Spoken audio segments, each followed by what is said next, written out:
नमस्कार दोस्तों, मेरे YouTube चैनल पर आपका बहुत बहुत स्वागत है। मैं एक बार फिर उपस्थित हूँ एक नई वीडियो के साथ। मित्रों, आज से हम भारतीय इतिहास टॉपिक को लेकर वीडियो की एक श्रृंखला शुरू कर रहे हैं, जिसमें आपको प्राचीन भारत, मध्यकालीन भारत और आधुनिक भारत से संबंधित सभी महत्वपूर्ण पाठ्य सामग्री उपलब्ध करवाई जाएगी। मित्रों, ये टॉपिक लगभग सभी परीक्षाओं जैसे IAS, PCS, SSC, police, railway, TET, BEd, NDA, CDS, UGC NET, TGT, PGT सहित कई अन्य परीक्षाओं में पूछे जाते हैं। तो इस श्रृंखला की कोई भी वीडियो आप मिस ना कर दें, इसलिए हमारा चैनल अभी सब्सक्राइब कर लें। साथ ही बराबर में दिए गए बेल आइकन को भी दबा दें, ताकि वीडियो अपलोड होते ही आपको तुरंत नोटिफिकेशन मिल जाया करे। तो मित्रों, आज प्राचीन भारत का इतिहास के अंतर्गत हम आपके लिए पहले भाग में लेकर आए हैं प्राचीन भारतीय इतिहास के स्रोत टॉपिक पर अति महत्वपूर्ण प्रश्न, जो कि विभिन्न परीक्षाओं में हर बार पूछे जाते हैं। इसलिए वीडियो को अंत तक जरूर देखें। साथ ही वीडियो के डिस्क्रिप्शन में दिए गए व्हाट्सएप नंबर पर मैसेज करके आप आज की वीडियो की प्रश्नों की PDF भी प्राप्त कर सकते हैं। तो चलिए देर न करते हुए शुरू करते हैं आज की ये वीडियो। तो चलिए मित्रों, जल्दी से शुरू करते हैं आज की ये वीडियो। तो सबसे पहले भारत के इतिहास का वर्गीकरण हम एक चार्ट के माध्यम से समझ लेते हैं। तो सबसे पहले भारत का इतिहास जो हम विभाजित करते हैं वो 3 भागों में करते हैं। नंबर 1 प्रागैतिहासिक काल, नंबर 2 आद्य इतिहास और नंबर 3 ऐतिहासिक काल। ठीक है। इसके बाद जो प्रागैतिहासिक काल है, इसको फिर से 3 भागों में विभाजित किया गया है। पूरा प्रस्तर काल, मध्य प्रस्तर काल, नव प्रस्तर काल। प्रस्तर काल मीन्स पाषाण काल। ठीक है। प्रस्तर का मतलब पाषाण। ठीक है। तो पूरा प्रस्तर काल का जो समय अवधि है वो है अज्ञात काल से 8000 ईसा पूर्व। मध्य प्रस्तर काल की समय अवधि है 8000 ईसा पूर्व से 4000 ईसा पूर्व। और नव प्रस्तर काल की जो समय अवधि है वो है 4000 ईसा पूर्व से 2500 ईसा पूर्व। आद्य ऐतिहासिक काल को हम 2 भागों में विभाजित करते हैं। पहला है सिंधु घाटी सभ्यता, जिसकी समय अवधि है 2500 ईसा पूर्व से 1500 ईसा पूर्व। और दूसरा है वैदिक सभ्यता, और वैदिक सभ्यता का जो समय अवधि मानी जाती है वह है 1500 ईसा पूर्व से 600 ईसा पूर्व। तो वैदिक जो सभ्यता है, इसको फिर से हम पार्ट में डिवाइड करते हैं। चलिए मैं इसको बता देता हूँ आपको। वैदिक सभ्यता को फिर से 2 भागों में हमने विभाजित किया है। एक है ऋग्वैदिक काल और एक है उत्तर वैदिक काल। ठीक है। तो यहाँ पर ऋग्वैदिक काल का जो समय अवधि है वह है 1500 ईसा पूर्व से 1000 ईसा पूर्व। और जो उत्तर वैदिक काल है वो है 1000 ईसा पूर्व से 600 ईसा पूर्व। ठीक है। अब इसके बाद बात करते हैं हम ऐतिहासिक काल की। तो ऐतिहासिक काल को किन किन भागों में हमने बांटा है, चलिए आइए देखते हैं। तो ऐतिहासिक काल को हमने 3 भागों में मुख्य रूप से बांटा है। प्राचीन भारत का इतिहास, मध्यकालीन भारत का इतिहास और आधुनिक भारत का इतिहास। प्राचीन भारत का इतिहास जो कि आज हम टॉपिक लेकर चले हैं, तो इस टॉपिक की पहली वीडियो मैं आपके लिए लेकर आया हूँ भारतीय इतिहास के स्रोत को लेकर। तो चलिए इस सबसे पहले इसके बारे में बात करते हैं। तो प्राचीन भारत का जो इतिहास है, इसकी समय अवधि है 600 ईसा पूर्व से 712 ईस्वी। और मध्यकालीन भारत का इतिहास 712 ईस्वी से 1858 ईस्वी। और आधुनिक भारत का जो समय अवधि है वो है 1858 ईस्वी से 15 अगस्त 1947 ईस्वी तक। सबसे पहले बात करते हैं प्राचीन भारत के इतिहास की। तो इसको हमने निम्न भागों में बांटा है, चलिए इनको देख लेते हैं। महाजनपद काल 6ठी शताब्दी ईसा पूर्व। मगध साम्राज्य 600 ईसा पूर्व से 300 ईसा पूर्व। मौर्य साम्राज्य 323 ईसा पूर्व से 184 ईसा पूर्व एवं संगल काल, जिसमें चेर, पांड्य और चोल वंश थे। मौर्योत्तर काल 184 ईसा पूर्व से 319 ईस्वी। और गुप्त साम्राज्य 319 ईस्वी से 550 ईस्वी। हर्षवर्धन काल 606 ईस्वी से 647 ईस्वी। ठीक है। अब इसके बाद बात करते हैं हम मध्यकालीन भारत के इतिहास की। ठीक है। तो इसको हमने 2 भागों में बांटा गया है। तो 2 भाग हमारे कौन कौन से हैं, एक है उत्तर मध्यकालीन और दूसरा है पूर्व मध्यकालीन। तो उत्तर मध्यकालीन जो भारत था, उसका जो समावधि है 13वीं से 18वीं शताब्दी रहा। और पूर्व मध्यकालीन का रहा 8वीं शताब्दी से 13वीं शताब्दी तक। तो जो हमारा उत्तर मध्यकालीन भारत था, उसमें हमारे पास कौन कौन से भाग थे, उत्तर भारत, दक्कन और दक्षिण भारत, जिसके जो शासक रहे हैं दिल्ली सल्तनत, मुगल, चौहान। दक्कन के विजयनगर और दक्षिण भारत में चेर, पांड्य, चोल और पल्लव। इसी तरह से पूर्व मध्यकालीन में उत्तर भारत में राजपूत, पाल, प्रतिहारों का शासन रहा है। दक्कन में चालुक्य, राष्ट्रकूट का शासन रहा है और दक्षिण भारत में पांड्य और चोल का शासन रहा है। ठीक है, तो एक चार्ट के माध्यम से मैंने यहाँ पे आपको भारत का इतिहास को वर्गीकृत करके बताया है। आई होप आपको ये चीज़ें क्लियर हो गई होंगी। इस वीडियो की आप पीडीएफ भी हमसे प्राप्त कर सकते हैं। वीडियो के डिस्क्रिप्शन में हमने व्हाट्सअप नंबर दिया है, आप वहां जाकर हमें मैसेज कर सकते हैं अपने नाम सहित और हम आपको वहां पर पीडीएफ प्रोवाइड करा देंगे। तो चलिए आगे स्टार्ट करते हैं। हम यहाँ पर सबसे पहले भारतीय इतिहास के जो स्रोत हैं उनको आज हम पढ़ने वाले हैं। चलिए शुरू करते हैं। तो चलिए मित्रों जल्दी से शुरू करते हैं। आज का पहला टॉपिक हमारा प्राचीन भारतीय इतिहास के स्रोत। तो सबसे पहले यहाँ पर हमारा जो टॉपिक बनता है वो है पुरातात्विक स्रोत का, उसके बारे में पढ़ लेते हैं। पुरातात्विक स्रोत के अंतर्गत मुख्य रूप से अभिलेख, सिक्के, स्मारक, भवन, मूर्तियाँ, चित्रकला के अवशेष आदि आते हैं। प्राचीन वस्तुओं के अध्ययन का कार्य सर्वप्रथम किसने शुरू किया? विलियम जोन्स ने। वेरी इंपॉर्टेंट क्वेश्चन है, कई बार परीक्षाओं में पूछा गया है। आगे है अभिलेख के अध्ययन को क्या कहते हैं? उसको हम कहते हैं पुरालेख शास्त्र। दस्तावेजों की प्राचीन लिपि के अध्ययन को क्या कहते हैं? पुरालिपि शास्त्र। आरंभ में अभिलेखों में किस भाषा का प्रयोग होता था? प्राकृत भाषा का। ठीक है, नेक्स्ट टॉपिक है, नेक्स्ट पॉइंट है हमारा संस्कृत में लिखा पहला अभिलेख कौन सा है? वो है शक नरेश रुद्रदमन का जूनागढ़ अभिलेख। इंपॉर्टेंट क्वेश्चन है, इसको अच्छी तरह पढ़ के जाएंगे आप। नेक्स्ट है भारत में प्राचीन अभिलेख, सबसे प्राचीन अभिलेख जो है वो किस राजा के हैं? वो हैं अशोक के। सेकंड है इसी का अशोक के नाम का उल्लेख किन अभिलेखों से प्राप्त होता है? वो होता है गुर्जरा और मास्की से। अगला पॉइंट है हमारा इसमें अशोक के सर्वाधिक अभिलेख किस भाषा में है? तो वह है ब्राह्मी लिपि में। ठीक है, ब्राह्मी लिपि में लिखित अशोक के अभिलेख को सर्वप्रथम किसने पढ़ने में सफलता प्राप्त की थी? जेम्स प्रिंसेप ने 1837 ईस्वी में। नेक्स्ट है फिरोज शाह तुगलक को अशोक के 2 स्तंभ लेख कहाँ से मिले थे? आंसर है मेरठ तथा टोपरा से। सिक्कों के अध्ययन को क्या कहा जाता है? मुद्रा शास्त्र। नेक्स्ट है हमारे पास पॉइंट आरंभिक सिक्कों पर केवल चिन्ह उत्कीर्ण हैं, उन पर किसी प्रकार का कोई लेख नहीं है, ऐसे सिक्के क्या कहलाते थे? आहत सिक्के या पंचमार्क सिक्के। नेक्स्ट टॉपिक है, पॉइंट है हमारा सबसे अधिक आहत सिक्के किस काल में मिले हैं? मौर्योत्तर काल में। नेक्स्ट मंदिरों में उत्तर भारत की मंदिर कला शैली को क्या कहा जाता है? नागर शैली। इंपॉर्टेंट है, इसको बहुत अच्छे से पढ़िएगा आप। बहुत ही इंपॉर्टेंट क्वेश्चन आपके लिए हम यहाँ पर लेकर आए हैं। आई होप आपको वीडियो पसंद आएगी। नेक्स्ट हमारा पॉइंट है मंदिरों में दक्षिण भारत की मंदिर कला शैली को क्या कहा जाता है? द्रविड़ शैली। मंदिरों में दक्षिणापथ शैली जो है, कला की शैली दक्षिणापथ है, उस शैली को हम क्या कहते हैं? उसको कहते हैं वेसर शैली। कुषाण काल की मूर्ति कला में किसका प्रभाव अधिक है? यूनानी प्रभाव अधिक है। अगला हमारे पास पॉइंट है विभिन्न संस्कृति की पहचान किसके द्वारा संभव है? मृत भांड के द्वारा।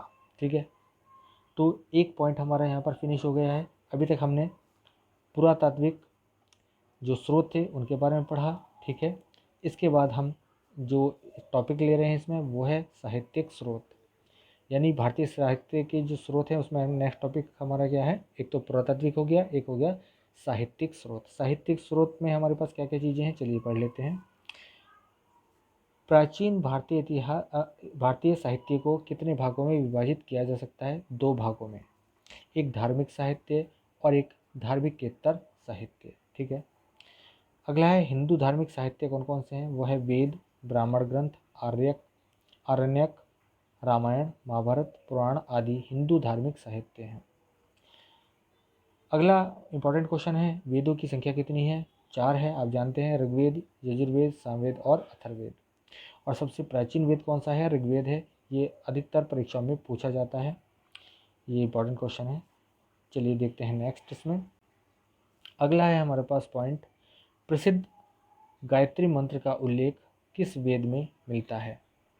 ठीक है, तो इसका हमारा आंसर बन जाता है ऋग्वेद में। ठीक है, तत्कालीन भारत की सामाजिक, राजनीतिक तथा आर्थिक विषय के बारे में जानकारी किस वेद से मिलती है, ऋग्वेद से मिलती है।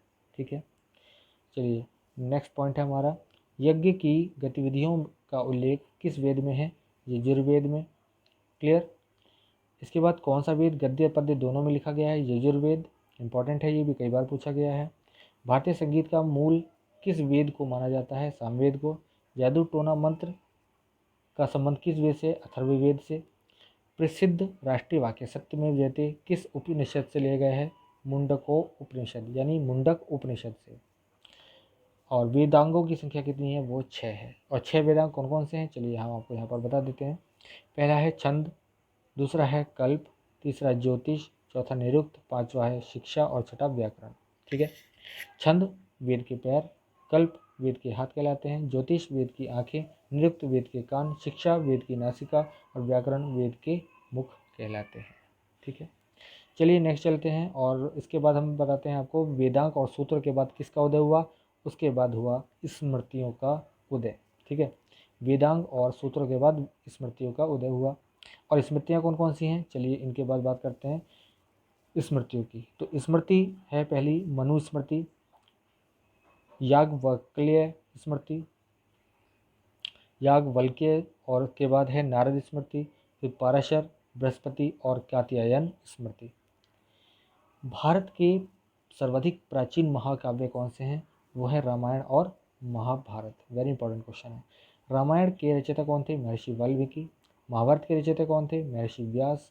और पुराणों की संख्या कितनी है, 18 है। ये आप पढ़ के जाएंगे। कौन कौन से पुराण होते हैं, चलिए इनके बारे में पढ़ लेते हैं। तो यहाँ पर मैं आपको 18 पुराण लगातार बता रहा हूँ, इनको आप याद कीजिएगा। ब्रह्म पुराण, पद्म पुराण, विष्णु पुराण, शिव पुराण, श्रीमद्भागवत पुराण, नारद पुराण, अग्नि पुराण, ब्रह्म वैवर्त पुराण, वराह पुराण, स्कंद पुराण, मार्कंडेय पुराण, वामन पुराण, कूर्म पुराण, मत्स्य, गरुड़, ब्रह्मांड, लिंग और भविष्य पुराण। ये हमारे 18 पुराण होते हैं। ठीक है, पुराणों के रचयिता कौन थे, तो इम्पोर्टेंट क्वेश्चन है ये भी। लोमहर्ष अथवा उनके पुत्र उग्रश्रवा, तो इसका ये आंसर है। आप इसको याद करके जाएंगे, इम्पोर्टेंट है। चलिए नेक्स्ट देखते हैं। चलिए इसके बाद है हमारे पास सबसे प्रमाणिक एवं प्राचीन पुराण कौन सा है, मत्स्य पुराण। ऋग्वेद में मंडलों की संख्या कितनी है, 10। देवता सोम का उल्लेख ऋग्वेद के किस मंडल में है, 9। और सूत्र ग्रंथों को क्या कहा जाता है, सूत्र ग्रंथों को हम कल्प कहते हैं। अब इसमें आता है हमारे पास बौद्ध साहित्य और जैन साहित्य से संबंधित कुछ प्रश्न बनते हैं, उनको देख लेते हैं। बुद्ध की पूर्व की जन्म की कहानी किसमें वर्णित थी, जातक कथाओं में। हीनयान का प्रमुख ग्रंथ कौन सा है, कथावस्तु। जैन साहित्य को क्या कहा जाता है, आगम। जैन धर्म का प्रारंभिक इतिहास किससे ज्ञात होता है, कल्पसूत्र से। महावीर के जीवन कृतियों तथा अन्य समकालिकों के साथ उनके संबंधों का विवरण किस जैन ग्रंथ में मिलता है, उसका नाम है भगवती सूत्र। इसके बाद है हमारा पॉइंट 16 महाजनपदों का उल्लेख किस जैन ग्रंथ में मिलता है, भगवती सूत्र में। ठीक है, 16 महाजनपदों का उल्लेख भगवती सूत्र नामक जैन ग्रंथ में मिलता है। इसके बाद है धार्मिकेतर साहित्य। इस साहित्य में तत्कालीन भारतीय समाज के राजनीतिक सांस्कृतिक इतिहास को जानने में बहुत मदद मिलती है। इसी के साथ यहाँ पर मैं आपको कुछ साहित्य और उसके लेखक, उसके विवरण के बारे में बता देता हूँ। चलिए देखते हैं इसके बारे में। सबसे पहला है मुद्रा राक्षस, इसके लेखक थे विशाखदत्त। इससे नंद वंश और मौर्य वंश के पतन और गुप्त वंश की स्थापना के बारे में जानकारी मिलती है। दूसरा है अर्थशास्त्र, जिसके रचयिता थे कौटिल्य लेखक। इससे मौर्यकालीन शासन की जानकारी होती है। इसके बाद है महाभाष्य, जो पतंजलि ने लिखा था। इसमें शुंग वंश के इतिहास की जानकारी मिलती है। अगला है हर्षचरित, वेरी इंपॉर्टेंट है। बाण भट्ट के द्वारा लिखी गई हर्षचरित, और इसमें हर्ष की जीवनी एवं उपलब्धि का पता चलता है। इंपॉर्टेंट है तरंगिणी कल्हड़ के द्वारा लिखी गई। यह पूर्णतया पहला ऐतिहासिक ग्रंथ है जिसमें कश्मीर का इतिहास लिखा गया है। ये इंपॉर्टेंट क्वेश्चन था। और अगला है नेक्स्ट हमारा गार्गी संहिता। इसमें यूनान ने आक्रमण किया था उस आक्रमण की जानकारी हमें मिलती है। ठीक है, तो ये हो गया हमारा। इसके बाद मैं आपको विदेशी यात्रियों के वर्णन बता देता हूँ जो अलग अलग शासकों के शासनकाल में आए।